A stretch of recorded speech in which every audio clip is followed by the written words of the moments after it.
नमस्कार। हमने last video में साइंस के बारे में बात की थी तथा साइंस के 3 branch social science, natural science और फॉर्मल साइंस की बात की थी।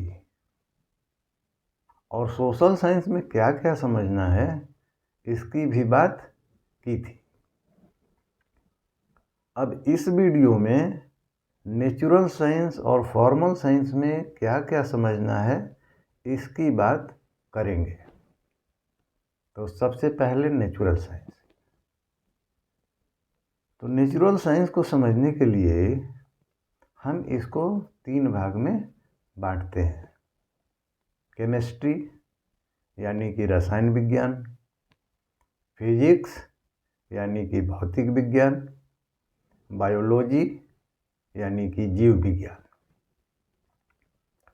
सबसे पहले केमिस्ट्री की बात करेंगे। तो केमिस्ट्री में जो सबसे पहले समझना है वो है मैटर यानी कि पदार्थ। तो पदार्थ को ऐसे समझेंगे कि इंसान हजारों साल से अपने आसपास से देखता आया है और ऊपर आसमान में भी देखता है। जब आसमान में ऊपर देखता है तो अनगिनत तारे दिखाई देते हैं, सूरज दिखाई देता है, चांद दिखाई देता है, बादल दिखाई देता है और भी बहुत कुछ दिखाई देता है। और जब नीचे अपने आसपास देखता है तो धरती दिखाई देता है, घर दिखाई देता है, पेड़ पौधा दिखाई देता है, पहाड़ दिखाई देता है, पानी दिखाई देता है, जानवर दिखाई देता है, इंसान दिखाई देता है। इस तरह से अनगिनत चीज़ें दिखाई देती हैं। ये सारे मैटर हैं, पदार्थ हैं। तो मैटर क्या है कि जितना भी चीज़ आँख से दिखाई दे रहा है वो मैटर है। कोई कोई चीज़ इतना छोटा होता है कि हमारी आँख से नहीं दिखाई देता है, वो भी मैटर है।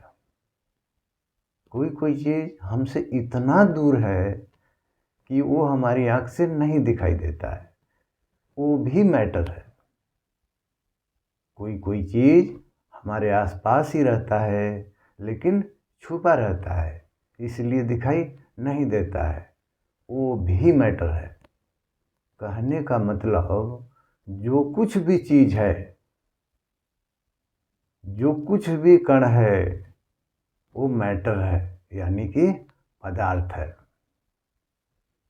तो हमारे पूर्वज लोग खुद तो मैटर को समझ गए लेकिन दूसरों को समझाने के लिए एक डिफिनीशन बनाए, परिभाषा बनाए, और वो ये है कि पदार्थ उसे कहते हैं जो जगह घेरता हो और उसमें कुछ मास हो यानी कि द्रव्यमान हो। और इसको अंग्रेजी में कैसे बोलेंगे? Which occupies space and which is having mass, that is matter. अब थोड़ा सा मास को समझ लेते हैं, द्रव्यमान को समझ लेते हैं। तो ये मैटर जो है बहुत ही छोटे छोटे चीज़ों से मिलकर बना होता है और उन छोटे छोटे चीज़ों को एटम कहते हैं यानी कि परमाणु कहते हैं। तो एक मैटर में कितना एटम है यानी कि कितनी संख्या है, एक मैटर में कितनी क्वांटिटी है यानी कि एक मैटर में कितना नंबर है, एटम कितना है, इसी को मास कहते हैं। जैसे एक मैटर में करोड़ों अरबों खरबों एटम है तो हम बोलेंगे यहाँ मास है। एक मैटर में सैकड़ों हजारों लाखों एटम है तो हम बोलेंगे यहाँ भी मास है। एक मैटर में 10, 20, 50 एटम है तो हम बोलेंगे यहाँ भी मास है। अब कोई मैटर एक ही एटम का है तो हम बोलेंगे यहाँ भी मास है। लेकिन जहाँ एक भी एटम नहीं होगा वहाँ कुछ नहीं है, वहाँ खाली जगह है, स्पेस है, तो हम बोलेंगे यहाँ मास नहीं है, द्रव्यमान नहीं है। तो शायद आप मास समझ गए होंगे। अब बात आती है कि मैटर बना कैसे है, इसकी बात करेंगे। तो हमारे पूर्वज के मन में हमेशा से एक सवाल रहा था कि मैटर यानी कि पदार्थ बना कैसे है। जब उन्होंने इस पर सोचना शुरू किया और खोज किया तो पता चला ये बहुत ही छोटे छोटे चीज़ से बना होता है, जिसे एटम कहते हैं। और ये इतना छोटा होता है कि इसको आँख से देख नहीं सकते। थोड़ा और खोज किया तो पता चला कि एटम भी 3 चीज़ से बना है, जिसे प्रोटॉन, न्यूट्रॉन और इलेक्ट्रॉन के नाम से जानते हैं। और ये भी पता चला कि प्रोटॉन और न्यूट्रॉन बीच में एक साथ है और इलेक्ट्रॉन उनके चारों ओर घूम रहा है, और उस बीच वाले भाग को न्यूक्लियस यानी कि केंद्र कहते हैं। तो केमिस्ट्री में यही पढ़ना है कि मैटर बना कैसे है। अच्छा, मैटर 3 तरह का होता है। सॉलिड यानी कि ठोस, जैसे पेड़, पहाड़, धरती। लिक्विड यानी कि तरल, जैसे पानी, केरोसिन, पेट्रोल, डीजल। गैस, जैसे हाइड्रोजन, ऑक्सीजन, नाइट्रोजन। तो ये था केमिस्ट्री। अब फिजिक्स की बात करेंगे। तो जो मैटर है यानी कि पदार्थ है, वो चलता कैसे है या कैसे मूव करता है, इसी को समझना है फिजिक्स में। यानी कि स्टडी ऑफ मोशन, गति का अध्ययन। जैसे हम चलते हैं, जानवर चलता है, कोई साइकिल चलाता है, कोई बाइक चलाता है, बस चलता है, ट्रेन चलता है, जहाज उड़ता है, धरती सूरज के चारों तरफ चक्कर लगाती है, चांद भी धरती की चारों तरफ चक्कर लगाता है, सूरज आकाश गंगा में यानी कि मिल्की वे में घूम रहा है, तारे भी घूम रहे हैं। तो ये चलने का, गति का जो साइंस है, समझना है चलने का, वो फिजिक्स है। गति को हम समझेंगे फिजिक्स में। अच्छा, कोई भी चीज़ तभी चलता है जब उस पर फोर्स लगता है, यानी कि ताकत लगता है। तो फोर्स कहाँ से मिलता है? तो वो एनर्जी से मिलता है, यानी कि ऊर्जा से मिलता है। एनर्जी कहाँ से मिलता है? ये सब सवाल का जवाब फिजिक्स में मिलता है। यूनिवर्स यानी कि ब्रह्मांड, ब्रह्मांड में क्या हो रहा है, ये भी फिजिक्स में पता चलता है। अब मैं जो ये बोल रहा हूँ, ये आवाज़ है, साउंड है, कैसे बनता है, कैसे चलकर किसी दूसरे आदमी के कान तक पहुँचता है और सुनाई देने लगता है, ये भी फिजिक्स में पता चलता है। लाइट यानी कि प्रकाश, ये क्या है? लाइट जैसे ही आता है अंधेरा दूर हो जाता है। लाइट कहाँ से आता है? ये सब सवालों का जवाब फिजिक्स में मिलता है। कभी ठंडा महसूस होता है तो कभी गर्म महसूस होता है। तो ये सब कैसे होता है, फिजिक्स में पता चलता है। तो ये था फिजिक्स। अब बायोलॉजी की बात करेंगे। बायोलॉजी यानी कि जीव विज्ञान। ये नाम से ही पता चलता है कि जीव के बारे में समझना है, यानी कि लाइफ के बारे में समझना है। इसको अंग्रेजी में लिविंग ऑर्गेनिज्म कहते हैं। अब लिविंग ऑर्गेनिज्म है क्या क्या? तो जैसे इंसान, कीड़े मकोड़े, जानवर, पेड़ पौधा, पानी के जीव, पानी के अंदर के पेड़ पौधा, जमीन के जीव, आकाश में उड़ने वाले जीव। इसको दूसरी तरह से कह सकते हैं कि जिनको जिंदा रहने के लिए भोजन की ज़रूरत पड़ती है, यानी कि न्यूट्रिएंट्स की ज़रूरत पड़ती है। मोटे तौर पे यही लिविंग ऑर्गेनिज्म है, यानी कि यही जीव है, जीवित प्राणी है।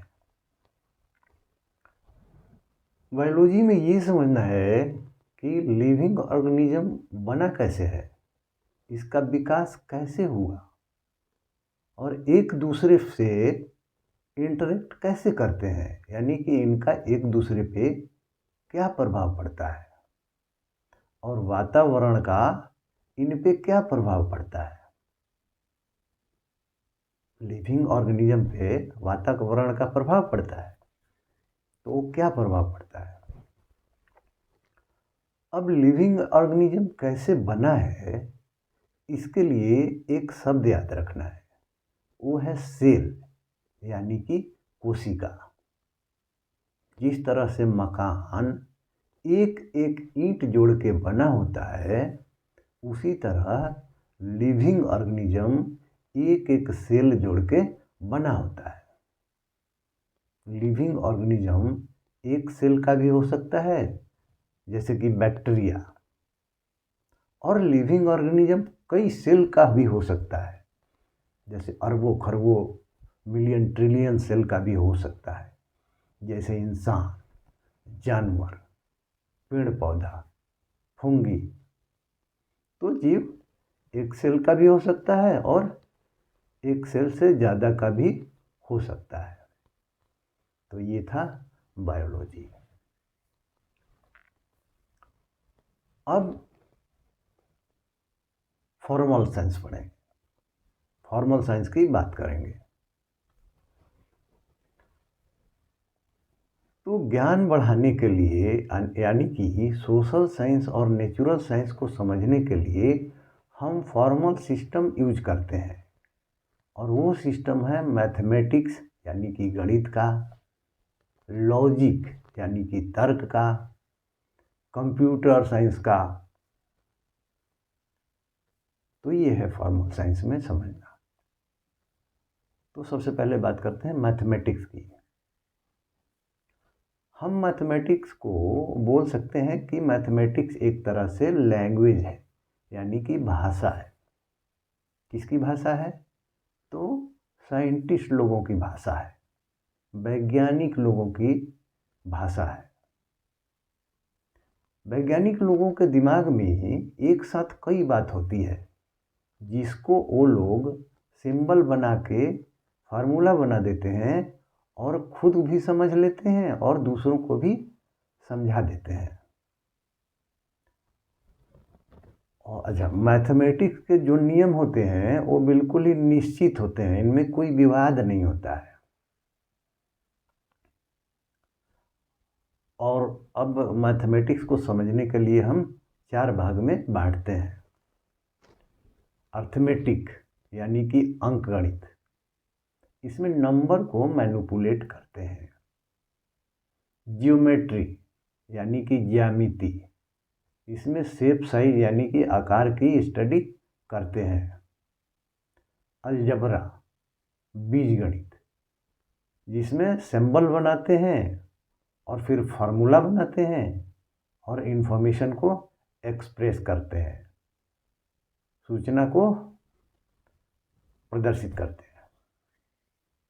कैलकुलस यानी कि गणना, इसमें चेंज की यानी कि बदलाव को समझते हैं, बदलाव की चेंज को स्टडी करते हैं।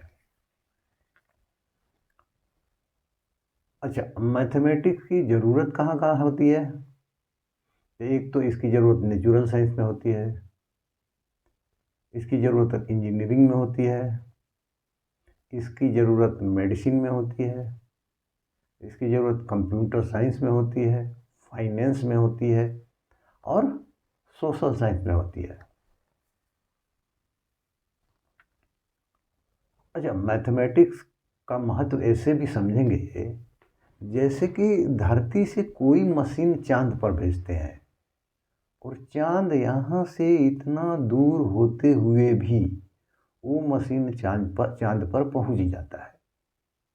ये आपको लगता है कि बिना मैथमेटिकल कैलकुलेशन के हो पाएगा?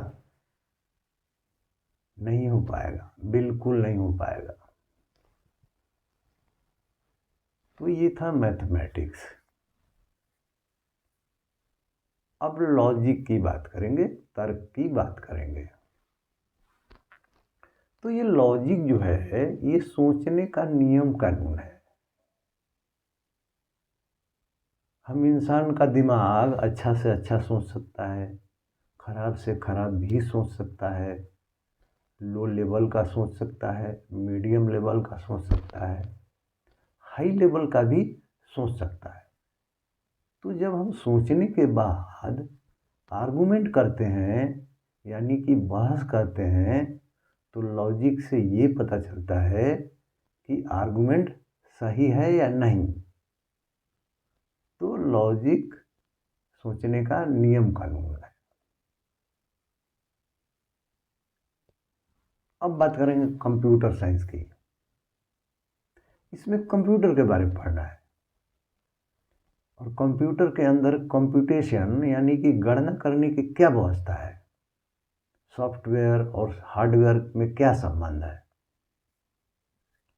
अच्छा, अब सॉफ्टवेयर और हार्डवेयर को ऐसे समझेंगे कि जैसे हमारे शरीर के अंदर ब्रेन है, ये हार्डवेयर है, और जो हमारा सोच है, विचार है, ये सॉफ्टवेयर है।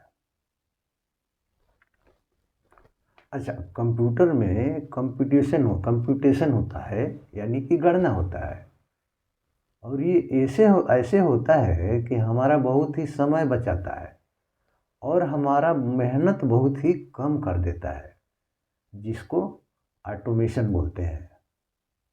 और इसमें इंफॉर्मेशन यानी कि सूचना का आदान प्रदान होता है।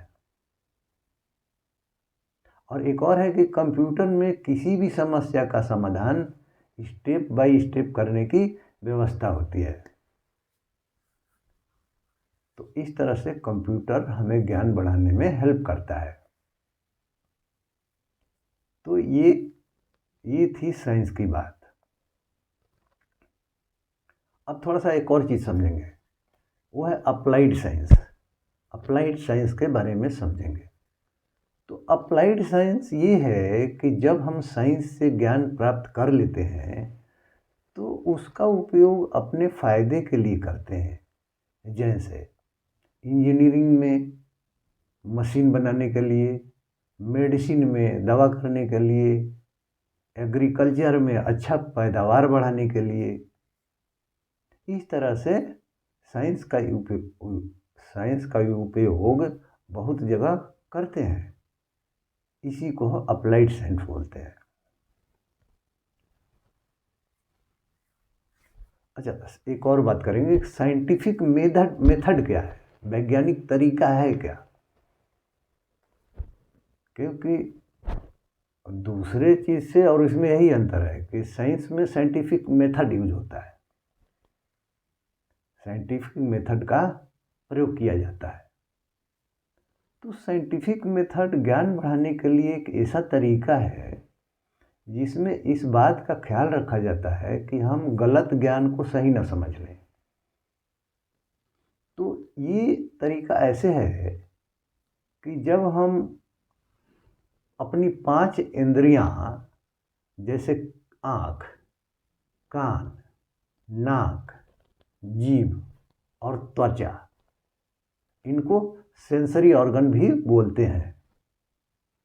तो इन सेंसरी ऑर्गन के माध्यम से जब बात हमारे माइंड में आती है तो माइंड में सवाल उठता है, यानी कि क्वेश्चन उठता है, और हमारा माइंड लॉजिक का इस्तेमाल करके, रीजनिंग का इस्तेमाल करके उस सवाल का जवाब खोज लेता है। लेकिन वो जवाब सही भी हो सकता है और गलत भी हो सकता है, जिसे हम हाइपोथेसिस कहते हैं। इसके लिए और इसके बाद एक्सपेरिमेंट यानी कि प्रयोग किया जाता है, और एक्सपेरिमेंट के बाद जो रिजल्ट आता है उसको एनालाइज किया जाता है, उसका विश्लेषण किया जाता है।